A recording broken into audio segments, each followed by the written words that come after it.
এই দুনিয়াতে যারা পরকাল বিশ্বাসী, যারা পরকাল বিশ্বাস করে, কেউ পরকালে জাহান্নামে যেতে চায় না। যারা অন্যান্য ধর্মাবলম্বী আছে কিন্তু পরকালকে বিশ্বাস করে, এরাও কেউ জাহান্নামে যেতে চায় না। তাদের ভাষায় নরকে যেতে চায় না। আমরাও যারা ইমানদার, আমরাও কেউ জাহান্নামে যেতে চাই না। কেউ আছেন নাকি যে না হুজুর সব জান্নাতে গেলে হবে, আমার একটু জাহান্নামে যাইতে মন চায়? এরকম কেউ আছেন নাকি? কেউ নাই। সবাই চায় জান্নাতে যেতে। কারণ জান্নাতে যাওয়া আর জাহান্নাম থেকে বাঁচা, এটাই মুমিনের প্রকৃত সফলতা। জাগতিক ধন সম্পদ, আসবাব, ক্ষমতা, এগুলো মূল সফলতা নয়। মূল সফলতা কোনটা? মূল সফলতা হলো জান্নাতে যেতে পারা, জাহান্নাম থেকে বাঁচা। আল্লাহ তাআলা কুরআনুল কারীমের মধ্যে বলেন, কুল্লু নাফসিন যায়িকাতুল মাউত ওয়া ইন্নামা তুওয়াফাউনা উজুরাকুম ইয়াওমাল কিয়ামাহ ফামান যুহজিহা আনিন নারি ওয়া উদখিলাল জান্নাতা ফাকাদ ফাজ। আল্লাহ তাআলা বলেন, প্রত্যেকটি প্রাণকে মৃত্যুর স্বাদ আস্বাদন করতে হবে। মৃত্যুর মাধ্যমে আমরা অনন্তকালের সফর শুরু করব। জান্নাত অথবা জাহান্নামের আগে এক লম্বা সফর আছে, আলমে বরজখ, কিয়ামতের আগে। এই সফর শেষ হবে সিংহায় ফুৎকারের মাধ্যমে। আল্লাহ তাআলা আমাদের সৃষ্টির সব মানুষকে একত্রিত করবেন, সব সৃষ্টিকে আল্লাহ একত্রিত করবেন। ওই দিন কেন আমাদের একত্রিত করবেন? ওই দিন হলো ফলাফল ঘোষণার দিবস, পুরস্কৃত অথবা তিরস্কৃত হওয়ার দিবস। এজন্য আল্লাহ তাআলা বলেন, ওয়া ইন্নামা তুওয়াফাউনা উজুরাকুম ইয়াওমাল কিয়ামাহ। কিয়ামতের দিন দুনিয়ায় মানুষ যেই কাজ করেছে, যেই আমল করেছে, দুনিয়ার কর্মের পূর্ণ প্রতিদান আল্লাহ তাআলা কিয়ামতের দিন দিবেন। সেই দিনের কৃতকার্য কারা, সফল কারা? আল্লাহ তাআলা এরপরে বলেন, ফামান যুহজিহা আনিন নার ওয়া উদখিলাল জান্নাতা ফাকাদ ফাজ। আল্লাহ তাআলা বলেন, সেই দিন যাদেরকে জাহান্নাম থেকে, আগুন থেকে, জাহান্নাম থেকে বাঁচানো হবে, জান্নাতে প্রবেশ করানো হবে, আল্লাহ তাআলা বলেন ফাকাদ ফাজ, তারা সফল হয়ে যাবে। সুবহানাল্লাহ। আমরা সবাই সফল হতে চাই। কারা চাই? একটু হাত উঁচু করি। নারায়ে তাকবীর, নারায়ে তাকবীর। আল্লাহ আমাদের সফলদের অন্তর্ভুক্ত হওয়ার তৌফিক দান করেন। তাহলে সফলতা নির্ভর করে কিসের উপরে? দুনিয়ার কাজের উপরে, দুনিয়ার আমল কর্মের উপরে। দুনিয়ার হায়াত অনেক কম। আমাদের সৃষ্টি মূল হলো আমাদের রূহ। আমাদের মূল কি? জোরে বলেন তো। রূহ। এই রূহ সৃষ্টি থেকে নিয়ে পুনরায় জান্নাত অথবা জাহান্নাম অবধি যেই লম্বা সফর, এর মধ্যে অনেকগুলো মঞ্জিল আছে, অনেকগুলো অবস্থান স্থল আছে। যেমন যখন আমরা দীর্ঘ পথে সফর করি, ঢাকা থেকে চট্টগ্রাম অথবা ঢাকা থেকে কক্সবাজার, ঢাকা থেকে চট্টগ্রাম গেলে একটা বিরতি দেয়, ঢাকা থেকে কক্সবাজার গেলে দুইটা বিরতি দেয়। বলেন তো, এই বিরতির জায়গা কেন দেওয়া হয়? মানুষের কিছু জরুরি কাজের জন্য। যদি কারো প্রস্রাব পায়খানার বেগ আসে, ক্ষুধার তীব্রতা থাকে, সে জরুরত সারবে, খাওয়া দাওয়া করবে কিছু, আবার সফর শুরু করবে। গন্তব্য কোথায়? চট্টগ্রাম অথবা কক্সবাজার। আমাদের মূল গন্তব্য হলো জান্নাত। এই জান্নাত পর্যন্ত পৌঁছানোর আগে আল্লাহ তাআলা আমাদের জন্য একটা মঞ্জিল নির্ধারণ করেছেন।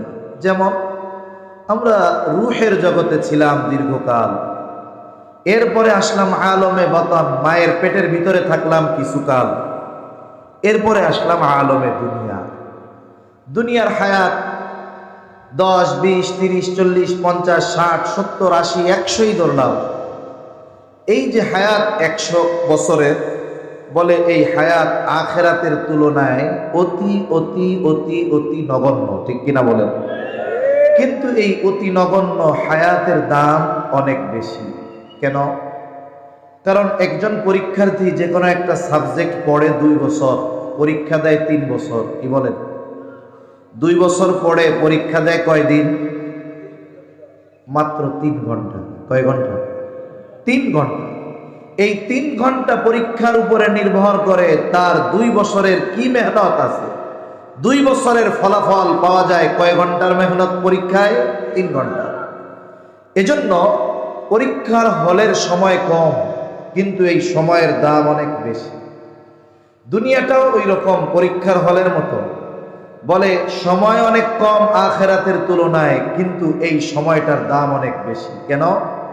কারণ এই সময়কে কাজে লাগিয়ে কেউ অনন্তকালের সফলতা অর্জন করে, অথবা এই সময়টা হেলায় খেলায় কাটিয়ে কেউ অনন্তকালে ব্যর্থদের তালিকায় নিজের নামটা অন্তর্ভুক্ত করিয়ে নেয়।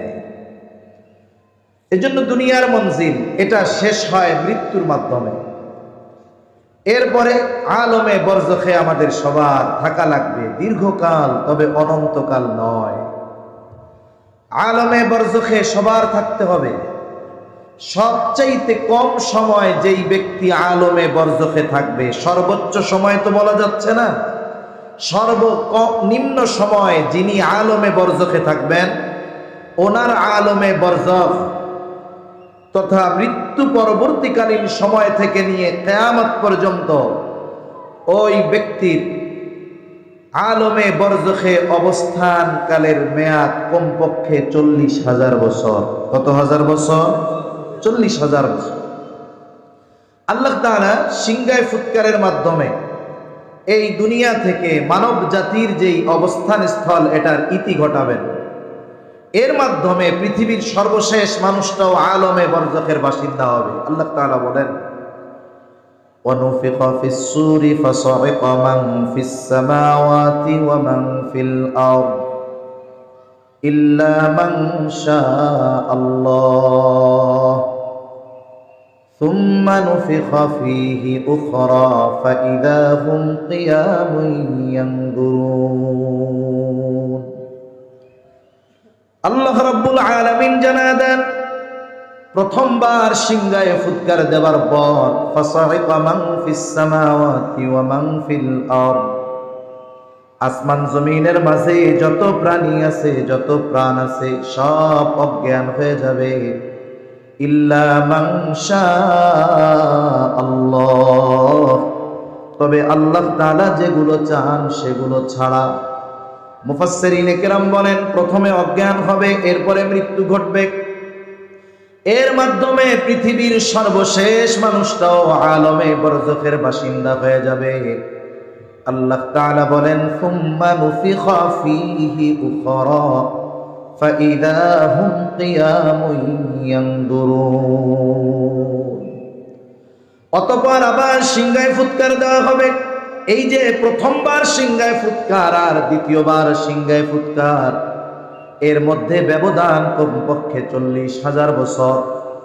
এই কারণে মুফাসসিরিনে কেরাম বলেন, আলমে বরজখে সর্বশেষ যেই মানুষটা দুনিয়া থেকে আলমে বরজখের বাসিন্দা হবে, সেও কমপক্ষে 40,000 বছর আলমে বরজখে অবস্থান করবে। এরপরে আবার সিংগায় ফুৎকার দেওয়া হবে, সুম্মা নুফিখা ফীহি উখরা ফাইযা হুম কিয়ামুন ইয়ানদুরুন। দ্বিতীয়বার সিংগায় ফুৎকার দেওয়া হবে, প্রত্যেকের অবস্থান স্থল থেকে উঠে যাবে। উঠার পরে তাকায় দেখতে থাকবে কি হচ্ছে এগুলো। আল্লাহ তাআলা কুরআনুল কারীমে আরেক জায়গায় বলেন, ওয়া নুফিখা ফিস সূরি ফাইযা হুম মিনাল আজদাসি ইলা রাব্বিহিম ইয়ানসিলুন। এখানে দ্বিতীয়বার সিংগায় ফুৎকার উদ্দেশ্য।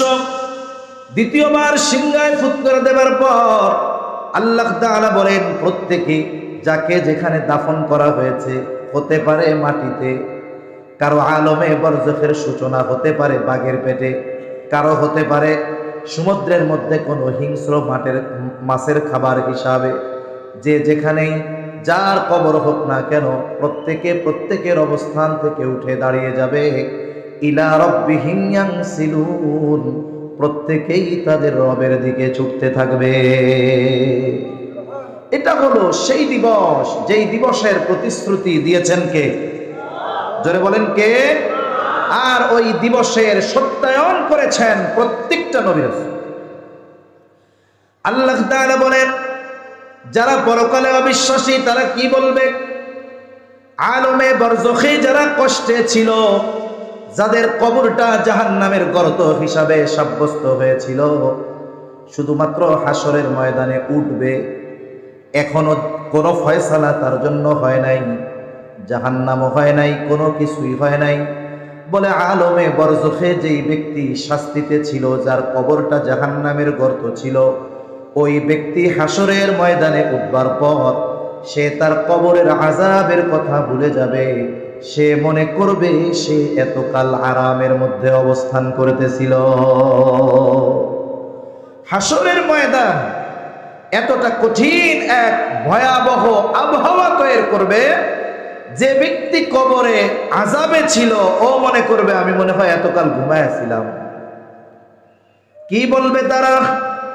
ক্বালু ইয়া ওয়াইলানা মান বা'আসানা মিন মারকাদিনা, তারা বলবে হায় দুর্ভোগ, কে আমাদেরকে আমাদের অবস্থান স্থল থেকে উঠায়া দিল, কে আমাদেরকে জাগ্রত করে দিল। ইয়া ওয়াইলানা মান বা'আসানা মিন মারকাদিনা, কে আমাদেরকে আমাদের অবস্থান স্থল থেকে জাগায়া দিল। এইবার মুমিনরা অথবা ফেরেশতারা বলবে হাযা মা ওয়া'আদার রহমান ওয়া সাদাকাল মুরসালুন,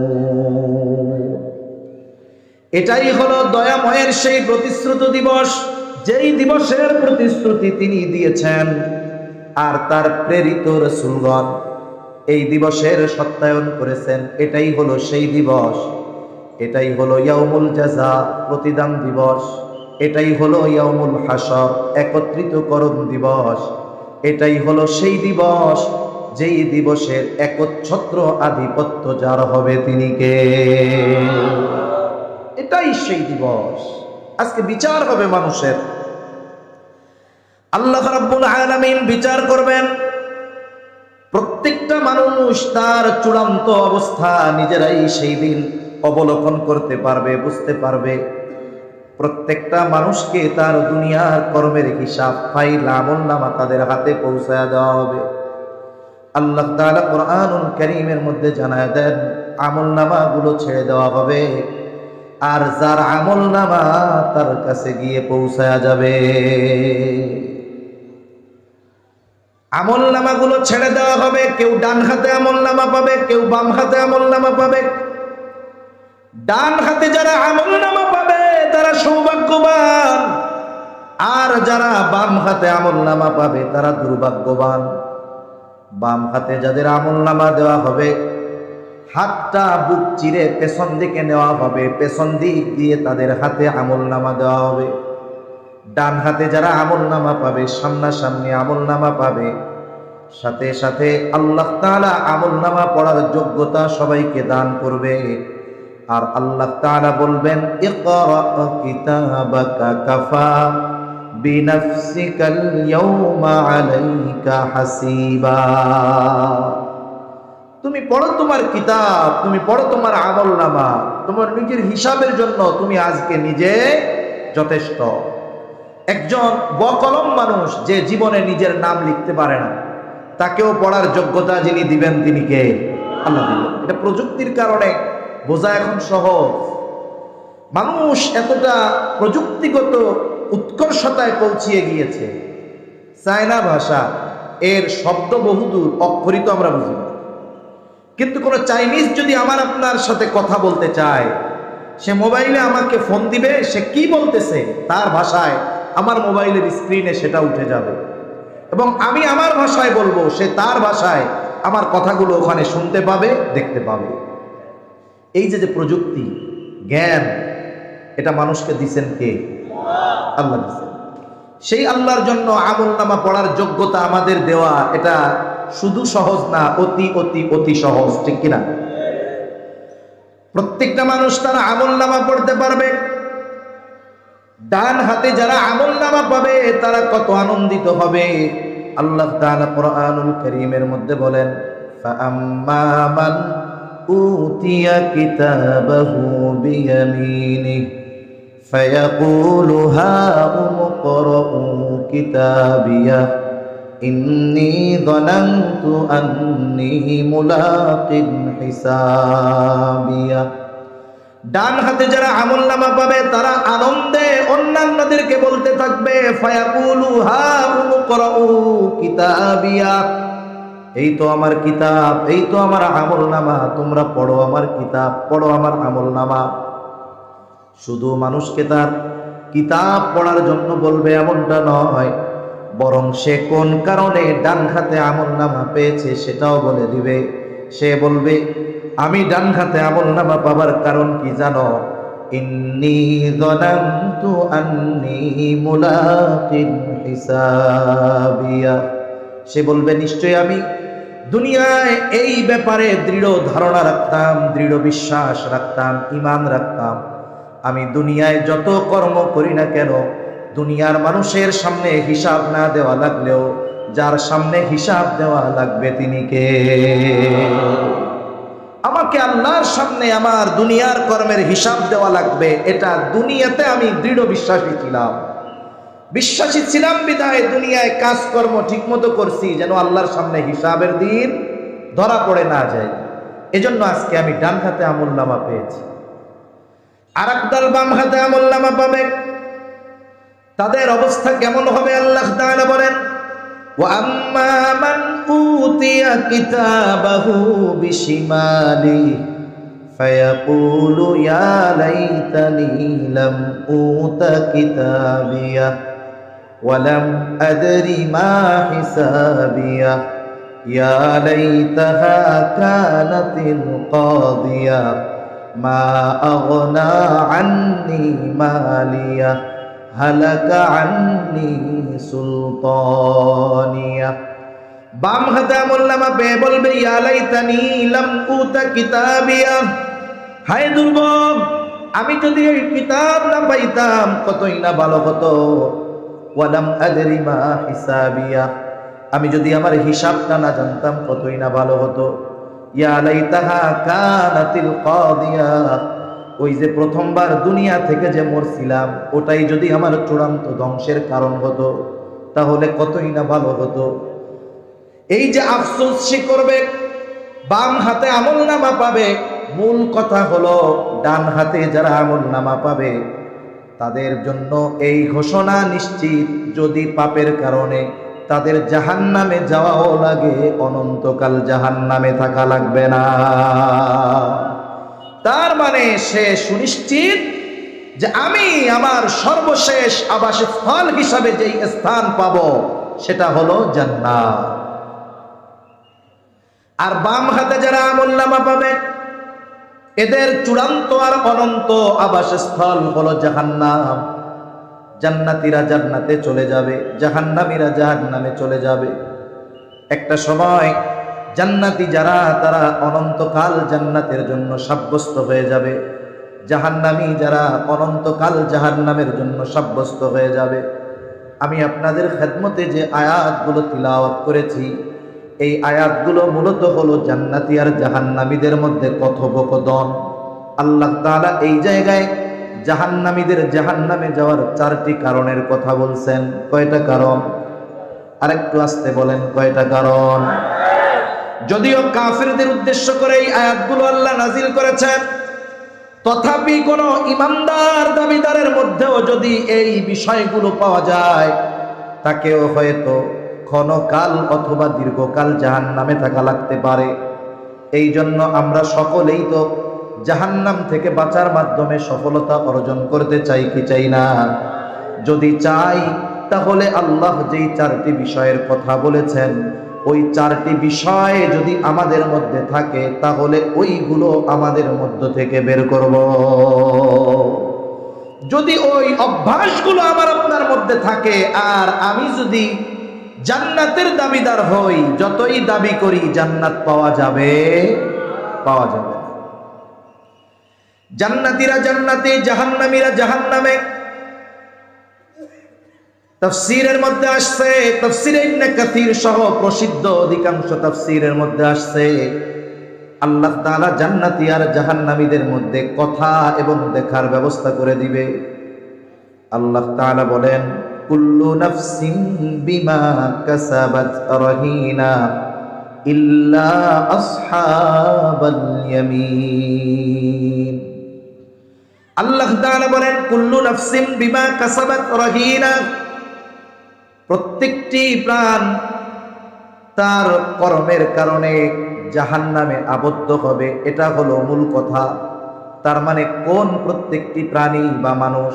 বলে যারা জাহান্নামে যাবে তারা হলো বাম হাতে আমলনামা যারা পেয়েছে, তারা প্রত্যেকেই তাদের কর্মের কারণে জাহান্নামের মধ্যে আবদ্ধ থাকবে। ইল্লা আসহাবাল ইয়ামিন, তবে তারা নয় যারা ডান হাতে আমলনামা পেয়েছে। ডান হাতে যারা আমলনামা পাবে তাদের ঠিকানা কোথায়? জান্নাত। আল্লাহ আমাদের সকলকে ডান হাতে আমলনামা পাওয়ার ব্যবস্থা করে দেন, ওই রকম চলার তৌফিক দেন, বলেন আমিন। জান্নাতীরা জান্নাতে যাবার পর আর কোনো কষ্ট নাই, পেরেশানি নাই, চিন্তা নাই। অথচ জান্নাতীও জান্নাতে যাবার আগে যখন হাসরের ময়দানে থাকবে, কেউকে চিনবে না, পরিচয় দিতে চাবে না, চিনলেও পরিস্থিতিটা কত ভয়াবহ। আল্লাহ তাআলা কোরআনুল কারীমের মধ্যে বলেন, ইয়াউমা ইয়াফিরুল মারউ মিন আখিহি ওয়া উম্মিহি ওয়া আবিহি ওয়া সাহিবাতিহি ওয়া বানিহি লিকুল্লি ইমরিইম মিনহুম ইয়াউমাইযিন শা'নুন ইউগনি। কিয়ামতের দিন ভাই ভাইয়ের থেকে পলায়ন করবে, পিতা মাতার থেকে পলায়ন করবে, স্ত্রী সন্তানদের থেকে পলায়ন করবে। প্রত্যেকেই নিজের চিন্তায় বিভোর থাকবে, কেমন করে এই অবস্থা থেকে নাজাত পেয়ে জান্নাতে যাওয়া যায়। হাসরের ময়দানে কেউ কাউকে চিনবে না, কিন্তু জান্নাতে যাবার পর কাউকে ভুলবে না।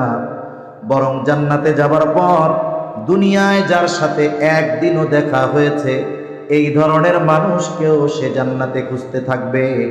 খুঁজবে ঠিক, বলেন তো আমি আপনি আমার আপনার দুনিয়ার পরিচিত সব মানুষকে জান্নাতে গিয়া পাবো নাকি? আমরা তো আশা করি জান্নাতে যাব, তবে জান্নাতে গিয়ে সব পরিচিত মানুষকে জান্নাতে পাওয়া যাবে না। জান্নাতে গিয়ে সব পরিচিত মানুষকে পাওয়া যাবে না, খুঁজতে থাকবে কোথায় পরিচিত মানুষগুলো। আল্লাহ তাআলা দেখা আর কথার ব্যবস্থা করে দিবেন। একটা সময় মানুষ হাজার হাজার মাইল দূরে থাকলেও দেখার কোনো সুযোগ ছিল না। প্রযুক্তির কল্যাণ, এখন দেখার জন্য ঘন্টা, বছর, দিন অপেক্ষা করা লাগে না। বলে ইন্টারনেটের কানেকশন দিয়া মোবাইল টু মোবাইলে সংযোগ স্থাপনের মাধ্যমে কয়েক সেকেন্ডের মধ্যে সুদূর আমেরিকায় অবস্থান করা প্রিয়জনকে দেখা যায়। কি খায় দেখা যায়, কি পড়ছে দেখা যায়, কোথায় যায় দেখা যায়। আল্লাহ তাআলা ও জান্নাতীদেরকে জান্নাত থেকে জাহান্নামীদের দেখার ব্যবস্থা করে দিবেন। জাহান্নামীরাও জাহান্নামে অবস্থান করে জান্নাতীদেরকে দেখবে, জাহান্নামীদেরকে জান্নাতীরা দেখবে। মনে করেন আমার সামনে যদি শত শত মানুষ থাকে, এই শত শত অপরিচিত মানুষের মধ্যে যদি পরিচিত এক চেহারা থাকে, বলেন তো চিনব কি চিনব না? আমি চিনতে পারবো যে এই চেহারাটা আমার পরিচিত, আমার প্রিয়জন, আত্মীয় স্বজন, বন্ধু কেউ হবে। জাহান্নামীরা যখন, জান্নাতীরা যখন জাহান্নামীদের দিকে নজর দিবে, তাদের চোখে ধরা পড়বে তাদের অনেক আপনজন, প্রিয়জন, বন্ধু বান্ধব জাহান্নামের শাস্তি ভোগ করতেছে। জান্নাতীরা এই দৃশ্য দেখবার পর চিন্তা করবে, আহারে ওই লোকটার সাথে দুনিয়ায় আমি একই বাজারে ব্যবসা করতাম, একই স্কুলে পড়তাম, একই এলাকায় অবস্থান করতাম, পাশাপাশি বাড়ি ছিল, কিন্তু আজকে সে জাহান্নামী, আমি জান্নাতি। শাস্তির কঠোরতা অবস্থা দেখে জান্নাতি আল্লাহর দরবারে কৃতজ্ঞতার মাত্রা বাড়ায় দিয়া বলবে, আল্লাহ আপনি যদি আমাদের প্রতি দয়া না করতেন, হয়তো আজকে আমাকেও ওদের সাথে জাহান্নামে অবস্থান করা লাগতো। সে আল্লাহর দরবারে জান্নাতি হওয়ার কারণে কৃতজ্ঞতার মাত্রা বাড়িয়ে দিল।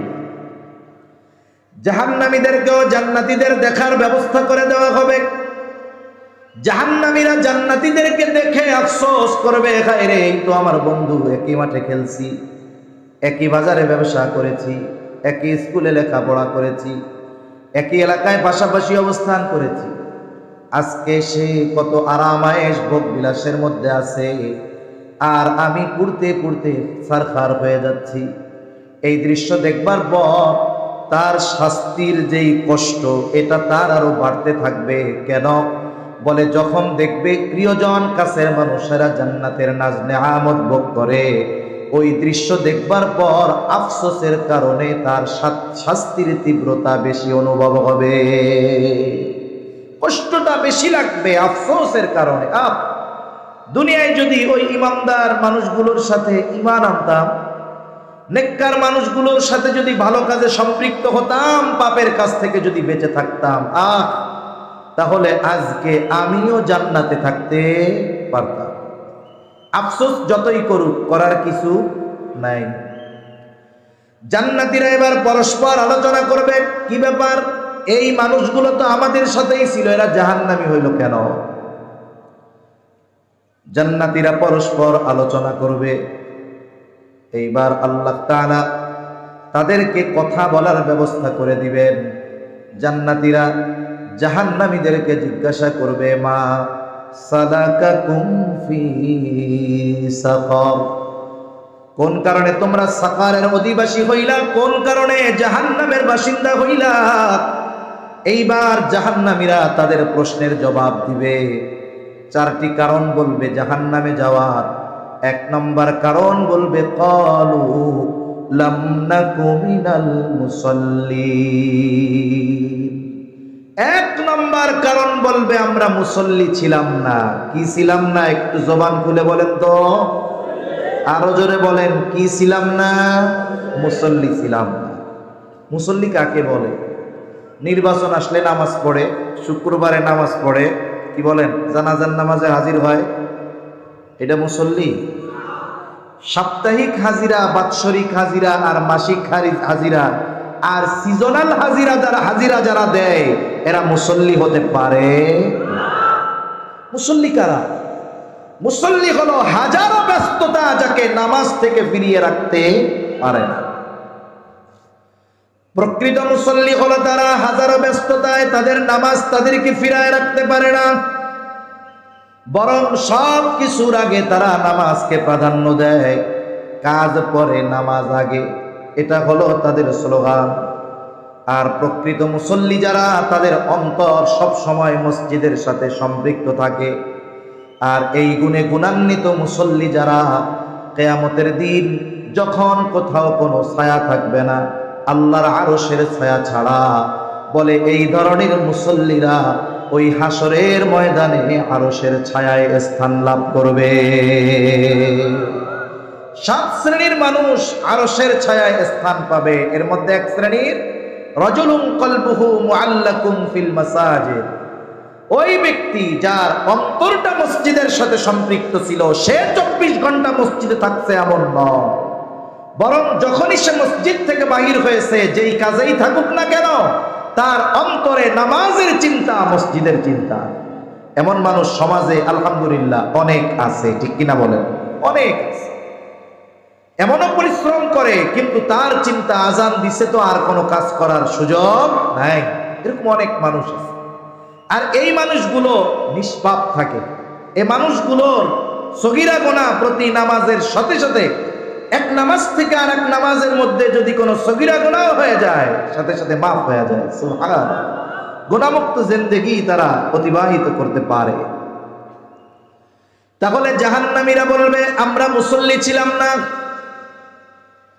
আফসোস আর বাস্তব কথা এটা, যদিও বাংলাদেশে 92% মুসলমান আমরা, এই দাবি আমাদের, তবে শতকরা 5 জন থেকে 10 জন মুসল্লি পাওয়া কঠিন। ঢাকা শহরের অনেক মসজিদ আছে 6 তলা 7 তলা 8 তলা 10 তলা। জুমার দিন অনেক মহল্লার মসজিদ, বাস স্ট্যান্ড অথবা বাজারের মসজিদে বাহিরের মুসল্লি অনেক হয়, কিন্তু ভেতরে মহল্লার মধ্যে যেই মসজিদগুলা, ওই জায়গায় বাহিরের মুসল্লিরা থাকে না, বরং ওই এলাকার সব মুসল্লি। জুমার দিন ওই মহল্লার মসজিদ 8 তলা মসজিদ পরিপূর্ণ ভরে যায়। মসজিদের সামনে আরো 8 তলার মুসল্লি ফাঁকা জায়গায় মসজিদের সামনে দাঁড়ায়। তাহলে 16 তলা ভরা মসজিদ, মুসল্লি। কিন্তু আফসোসের ব্যাপার ভাইরা রে, ওই দিন জোহরের জুমার নামাজে এত ভিড় ওই মহল্লার মধ্যে, ওই দিন আসরের নামাজে মসজিদের ভেতরে 8 তলা তো বহুদূর, অনেক মসজিদের মধ্যে ওই দিন আসরের সময় মসজিদের নিচতলার 4 কাতারও ভরে না। এবার একটু হিসাব বের করেন, 100 জন জুমার নামাজের মুসল্লির মধ্যে 10 জন হয়তো সর্বোচ্চ পাওয়া যাবে 5 ওয়াক্ত নামাজ পড়ে। এখন আরেকটু চিরুনি অভিযান দেন, এই 5 ওয়াক্ত নামাজ যারা পড়ে এদের মধ্যে নামাজ কয়জনের হয়? এই হিসাব যদি করা হয়, চালুনি দিয়া ভালো মতো নাড়াচাড়া দিয়ে দেখা যাবে শতকরা বাংলাদেশে 100 জন মুসলমানের মধ্যে 5 জন মুসল্লি পাওয়া যায়। আবার যদি 5 জন পাওয়া যায়, এর মধ্যে 4 জন হবে কোনো না কোনো ভাবে মাদ্রাসায় পড়া, আর বাকি 1 জন এরা উলামায়ে কেরাম দাওয়াত ও তাবলীগের সাথে সম্পর্ক রাখে। এই জন্য দেখা যায় নিজেদের ভুলগুলো আলেমদের থেকে শুধরিয়ে নিয়ে একেবারে সহিহ ইবাদত করতে পারতেছে। প্রকৃত খাঁটি মুসল্লি না হলে আখেরাতে নাজাত পাওয়ার উপায় আছে? নাই। এজন্য আমাদেরকে মুসল্লি হওয়া দরকার, মসজিদের সাথে সম্পৃক্ততা বাড়ানো দরকার। কিন্তু আফসোসের বিষয়ে মানুষ তার কাজকে প্রাধান্য দিয়ে নামাজ থেকে দূরে থাকে। মুসলমানদের মধ্যে যেই সমস্ত মানুষগুলো মসজিদে যায় না, নামাজ পড়ে না, এদেরকে যদি জিজ্ঞাসা করা হয়, ভাই নামাজ পড়ো না কেন? সে জাগতিক ব্যস্ততাকে সামনে এনে নামাজ না পড়ার জন্য বাহানা হিসাবে দাঁড় করায়। সিএনজিওয়ালা নামাজ পড়ে না, কেন পড়ো না? বলে সিএনজি চালানোর ব্যস্ততায় নামাজ পড়ার সুযোগ আমি পাই না। দোকানদার নামাজ পড়ে না, কেন পড়ো না? বলে আমার কাস্টমারের ভিড়, নামাজ পড়ার সুযোগ হয় না, সময় হয় না। কৃষি কাজ করে, নামাজ পড়ো না কেন? বলে কাজের ব্যস্ততায় নামাজ পড়তে পারি না। ফ্যাক্টরিতে কাজ করে, গার্মেন্টসে কাজ করে, নামাজ পড়ো না কেন? বলে কাজের ব্যস্ততায় নামাজ পড়তে পারি না। এই যে কর্মের দোহাই দিয়ে মানুষ নামাজকে ত্যাগ করে, বলেন তো যেই কর্মের দোহাই দিয়ে মানুষ নামাজকে ত্যাগ করে, ওই কর্ম মানুষ শখে করে নাকি রিজিকের জন্য করে? কাজ কেন করে মানুষ? ব্যবসা কেন করে? চাকরি কেন করে? সিএনজি কেন চালায়? অটো রিক্সা কেন চালায়? রিজিকের জন্য, ঠিক কিনা বলেন? রিজিকের জন্য। এবার বুঝে থাকলে একটু জবাব দেন তো, যেই রিজিকের জন্য নামাজ পড়ার সুযোগ পায় না, সেই রিজিকের মালিক কে? আরো জোরে বলেন না কে? তাহলে দুনিয়ার মানুষ আমরা রিজিক অন্বেষণের ব্যস্ততায় রাজ্জাকের হুকুম মানতে পারি না, অথচ যেই রিজিক অন্বেষণ করি সেই রিজিকের মালিক রাজ্জাক কে? আল্লাহ। তাহলে কি বুঝলাম বলেন তো? বরকতময় রিজিক, উপকারী রিজিক, সম্মানজনক রিজিক, এটা আমাদেরকে যিনি দিতে পারেন তিনি কে? আরো জোরে বলেন কে? তাহলে রাজ্জাকের নাফরমানি করে উত্তম রিজিক পাওয়া যাবে, এটা সম্ভব না অসম্ভব? নিঃসন্দেহে অসম্ভব। রাজ্জাকের গোলামির মাধ্যমেই পরিপূর্ণ উত্তম রিজিক লাভ করা সম্ভব, কারণ এই নামাজের মাধ্যমে বান্দা রাজ্জাকের কাছ থেকে উত্তম রিজিক লাভ করতে পারে। আর এই নামাজ এমন এক ইবাদত, কিয়ামতের দিন সর্বপ্রথম এই নামাজের হিসাব নেওয়া হবে। নবীজি সাল্লাল্লাহু আলাইহি ওয়াসাল্লাম বলেন, আউয়ালু মা ইউহাসাবু বিহিল আবদু ইয়াউমাল কিয়ামাতিস সালাহ। কিয়ামতের দিন সর্বপ্রথম নামাজের হিসাব নেওয়া হবে। এক বর্ণনার মধ্যে আসছে, যার নামাজের হিসাব সঠিক হয়ে যাবে তার জন্য বাকি বিষয়ের হিসাবগুলোকে যিনি সহজ করবেন তিনি কে? নামাজ যদি ঠিক হয়ে যায় তাহলে বাকি অনেক বিষয় আল্লাহ তাআলা দেখেও না দেখার ভান করে বান্দাকে মাফ করে দিবে।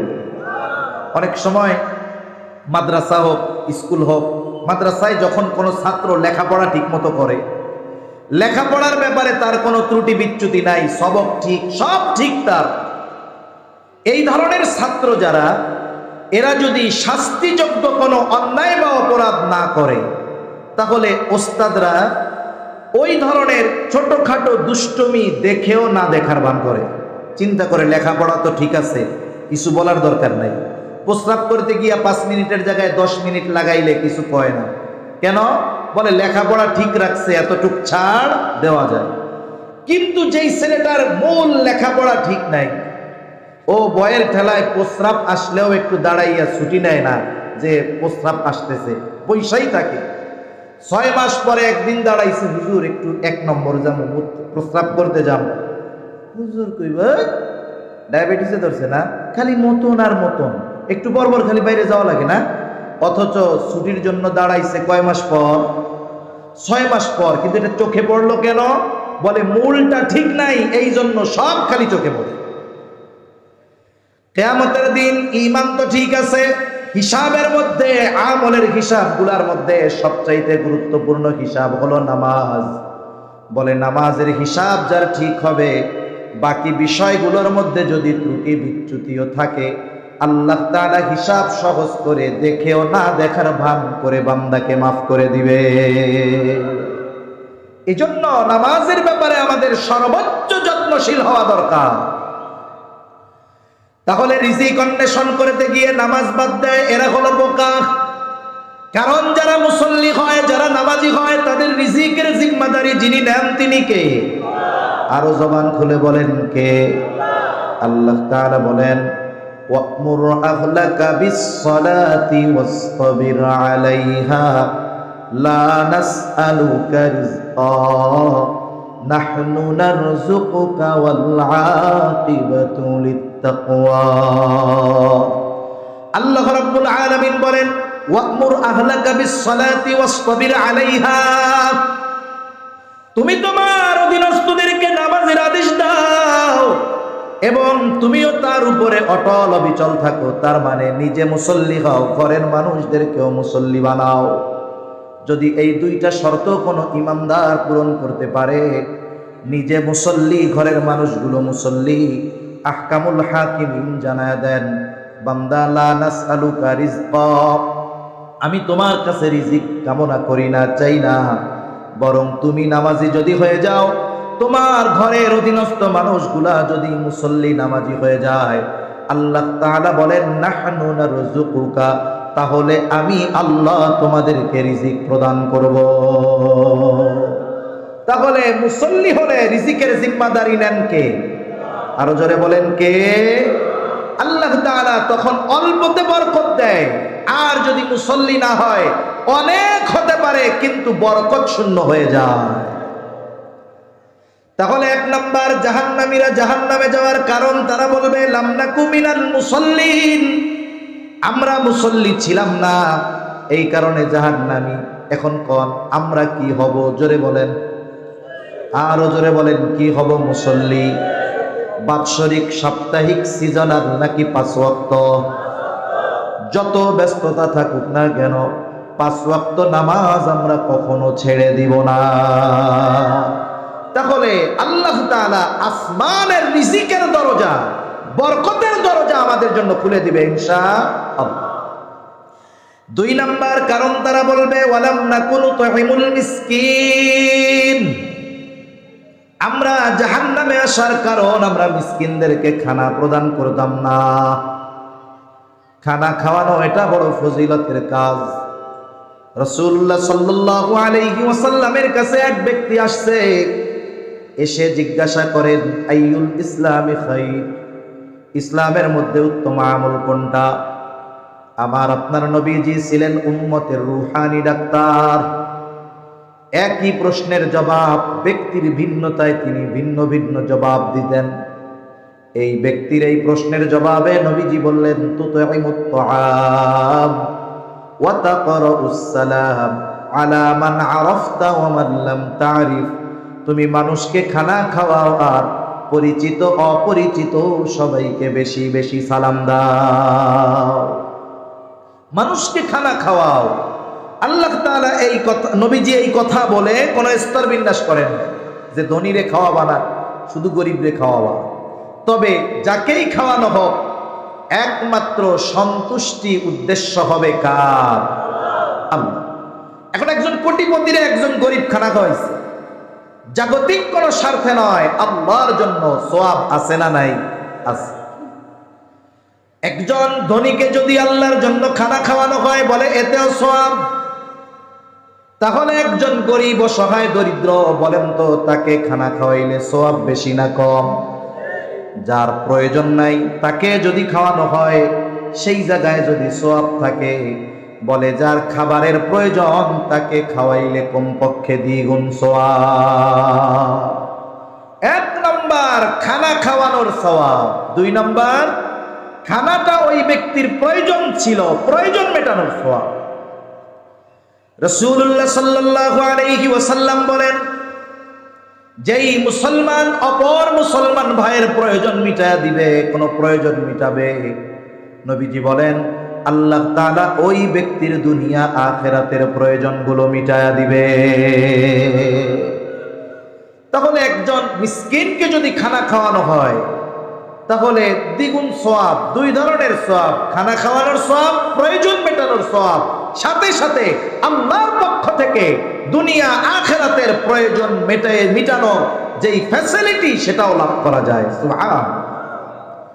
এখন যদি কোনো মিসকিন অসহায় দরিদ্র আমার আপনার প্রতিবেশী হয়, তাহলে এই ধরনের মানুষকে খানা খাওয়ানো শুধু ফজিলতের আমল এমনটা নয়, বরং প্রতিবেশী যদি অভুক্ত থাকে, প্রতিবেশী যদি মিসকিন হয়, অসহায় হয়, তাহলে ওই অভুক্ত প্রতিবেশীকে খানা খাওয়ানো ঈমানি দায়িত্ব। কারণ রাসূলুল্লাহ সাল্লাল্লাহু আলাইহি ওয়াসাল্লাম বলেন, ওই ব্যক্তি মুমিন নয় যে নিজে পেট ভরে খায় আর তার প্রতিবেশী অভুক্ত থাকে। তাহলে প্রতিবেশী যদি কোনো অভাবী হয়, মিসকিন হয়, খানা খাওয়ানো কয়েকটা বিষয়, একটা হলো তাকে খানা খাওয়ানোর সওয়াব, দুই নাম্বার তার প্রয়োজন মেটানোর সওয়াব, তিন নাম্বার এটা ঈমানের দাবি, চার নাম্বার প্রতিবেশী হিসাবে সে যে হক পাওনা ছিল, এই প্রতিবেশী অভাবীকে খানা খাওয়ানোর মাধ্যমে তার সাথে সেই হক আদায় করা হয়, সদাচরণের সওয়াব তার আমলনামায় যোগ হয়ে যায়। এজন্য জাহান্নামীরা বলবে, জাহান্নামে আসার আরেক কারণ মিসকিনদের খানা খাওয়াইতাম না। আমরা অসহায় দরিদ্র প্রতিবেশী যদি কেউ থাকে খানা খাওয়াবো, মানে ইনশাআল্লাহ। যার এবিলিটি যেমন আছে সে তেমন খাওয়াবে। কিন্তু আফসোস, আমাদের দেশে এই খানা খাওয়ানোর ফজিলতের কথা বলে অনেক সময় 40 দিনা বাৎসরিক যেই এগুলো করা হয়, এগুলো করার মাধ্যমে দেখা যায় তেলওয়ালাদের তেল দেওয়া হয়, মিসকিনদেরকে হাড্ডি আর জল দিয়ে চালিয়ে দেওয়া হয়। আপনি খাওয়ান, অসুবিধা নাই, যার খাবারের অভাব নাই তাকে কেন খাওয়ান? মৃত ব্যক্তির নামে খাওয়াবেন, মিসকিন অসহায় যারা তারা। আর একজন আত্মমর্যাদা সম্পন্ন ব্যক্তি মৃত ব্যক্তির নামে খানা খাওয়ানো হলে ওই খানায় অংশগ্রহণ করতে পারে। আমরা দেখছি তো গ্রাম অঞ্চলে, ছোটবেলায় দেখছি অনেক নেতা টেতা সম্ভ্রান্ত লোকরা আসছে মরা বাড়ি খাওয়া দেয়, সুন্দর মতো এক ডেকসি ভিতরে নিয়ে গেছে। খাওয়ানো জায়েজ না না জায়েজ পরে, কিন্তু খাওয়াইয়াও তো আবার চোরের উপরে বাটপাড়ির মতো করা হয়। যারা এই খাবারের মূল হকদার তারা যদি একটা গোস্তের টুকরার পরে একটু ঝোল চায়, ধমক দিয়ে বসায় দেয়, ঠিক কিনা বলেন? এটা কোন ধরনের সোয়াবের খাওয়ানো হইল? এজন্য খানা আপনি খাওয়ান, জায়গা মতো খাওয়ান, যেখানে খাওয়ালে উপকার হবে, সোয়াব হবে, কাজে লাগবে। তাহলে জাহান্নামীরা তাদের জাহান্নামে যাওয়ার দ্বিতীয় কারণ বলবে, ওয়ালাম নাকুনু তুইমুল মিসকিন, আমরা মিসকিনদেরকে খানা খাওয়াইতাম না, এই জন্য জাহান্নামে। তাহলে আমরা কি করব? মিসকিনদের খানা খাওয়াবো। 3 নাম্বার, ওয়া কুন্না নাখুদু মাআল খাইদিন, অনর্থক অহেতুক তর্কে মজলিসে যারা লিপ্ত থাকতো, আমরা তাদের সাথে মিলে ওই বিতর্কে অংশগ্রহণ করতাম, অহেতুক মজলিসগুলায় সময় দিতাম। আমাদের দেশে সবচাইতে বড় অহেতুক মজলিসের জায়গা হলো চায়ের দোকান। প্রত্যেকটা চায়ের দোকানে, শহর বলেন আর গ্রাম বলেন, অহেতুক মজলিসের আড্ডা। ওই জায়গায় সব ধরনের বুদ্ধিজীবী পাওয়া যায়, রাজনীতিবিদ আছে, ডাক্তার আছে, ইঞ্জিনিয়ার, উকিল। খালি সমস্যার কথা আপনি যে বলবেন, দেখবেন সমাধান দেওয়ার জন্য সবাই হাজির। এই চায়ের দোকানে বসে বসে ঈমান আমলের কথা বলা হয়। কি বলেন? দুনিয়ার সব গীবত, মিথ্যা কথা, মানুষের সমালোচনা সব এই চার দোকানগুলোর মধ্যে হয়। চায়ের দোকানে বসে বসে ইউক্রেন আর রাশিয়ার যুদ্ধ থামিয়ে দেওয়া হয়। চায়ের দোকানে বসে বসে ইরান আর ইসরায়েলের যুদ্ধ থামিয়ে দেওয়া হয়। চায়ের দোকানে বসে বসে পাকিস্তান আর আফগানের যুদ্ধ থামানোর পরিকল্পনা করা হয়। অবস্থা কি দেখছেন?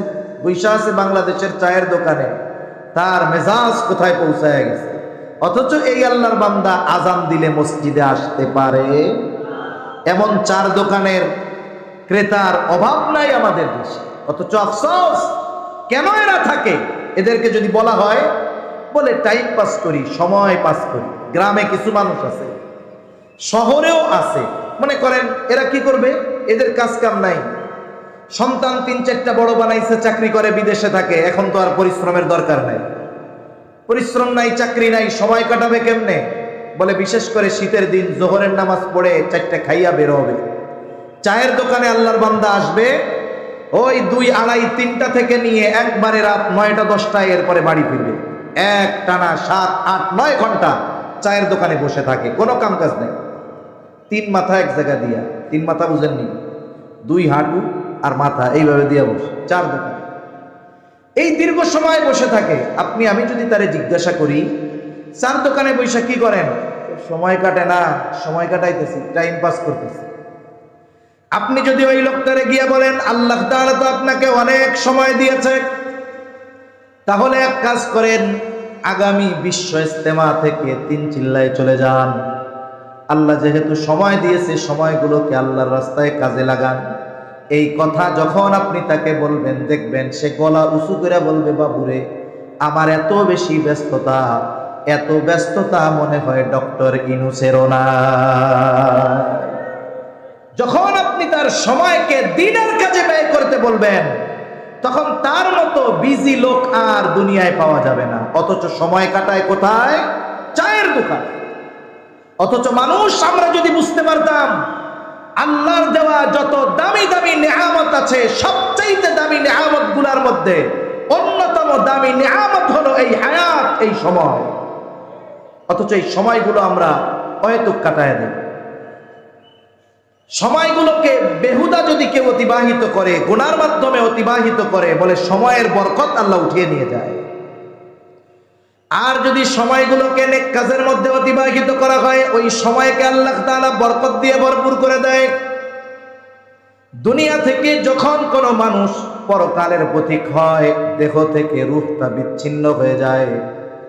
যেই মানুষগুলো দুনিয়ার হায়াত এইরকম অহেতুকভাবে নষ্ট করেছে, অহেতুক মজলিসের মধ্যে সময় অতিবাহিত করেছে, ওই মানুষগুলো ইন্তেকালের সাথে সাথে এই সময়ের মূল্যগুলো বুঝতে পারে ঠিক, কিন্তু তখন তাদের আর কোনো কিছু করার থাকে না। মানুষ মারা যাওয়ার পরে কথা বলে, কিন্তু দুনিয়ার কোনো মানুষ শুনতে পারে না। রাসূলুল্লাহ সাল্লাল্লাহু আলাইহি ওয়াসাল্লাম বলেন, মৃত ব্যক্তির কথার আওয়াজ যদি দুনিয়ার মানুষ শুনতে পাইতো, তাহলে তারা দাফন কাফন বাদ দিয়া দিত ভয়ে। যেই মানুষগুলো দুনিয়ায় আল্লাহ সম্পদ দিয়েছে, দান সাদকা করে নাই, সম্পদ ছিল, সময় ছিল, নেক কাজ করে নাই, ওই মানুষগুলো মরার পরে হায়াতের মূল্য বুঝতে পারে। তখন সে বুঝতে পারে চায়ের দোকানে অহেতুক আড্ডায় কি দামি সম্পদ তারা নষ্ট করেছে। তখন সেই মানুষগুলো বুঝতে পারে, ওই সময়ের মূল্য অনুধাবন করে আল্লাহ তাআলার কাছে ফরিয়াদ করে, বলে রব্বানা, আল্লাহ তাআলার কাছে ফরিয়াদ করে বলে, ও রব, আমাদেরকে একটু সামান্য সময়ের জন্য অবকাশ দেন। আর আল্লাহ তাআলা এর আগেই সতর্ক করে দিয়ে বলেন, তোমাদেরকে যেই রিজিক দেওয়া হয়েছে মৃত্যু আসার পূর্বে এর থেকে তোমরা সাদকা করো, দান করো, ব্যয় করো। এর দ্বারা উদ্দেশ্য তোমরা ভালো কাজ করো, নেক আমল করো মৃত্যু আসার আগে। কিন্তু যখন মৃত্যু চলে আসে ওই ব্যক্তি তখন আল্লাহর কাছে ফরিয়াদ করে বলে, ফায়াকুল রাব্বি লাউলা আখখারতানি ইলা আজালিন করিব, ও আমার রব, আমাকে যদি কিছু সময়ের জন্য অবকাশ দেওয়া হতো, আবার যদি একটু দুনিয়ায় যাইতে দিতেন। বলেন তো, যত আবেগ নিয়ে বলুক না কেন, একটা সেকেন্ডের জন্য পুনরায় দুনিয়ায় আসার সুযোগ আছে নাকি?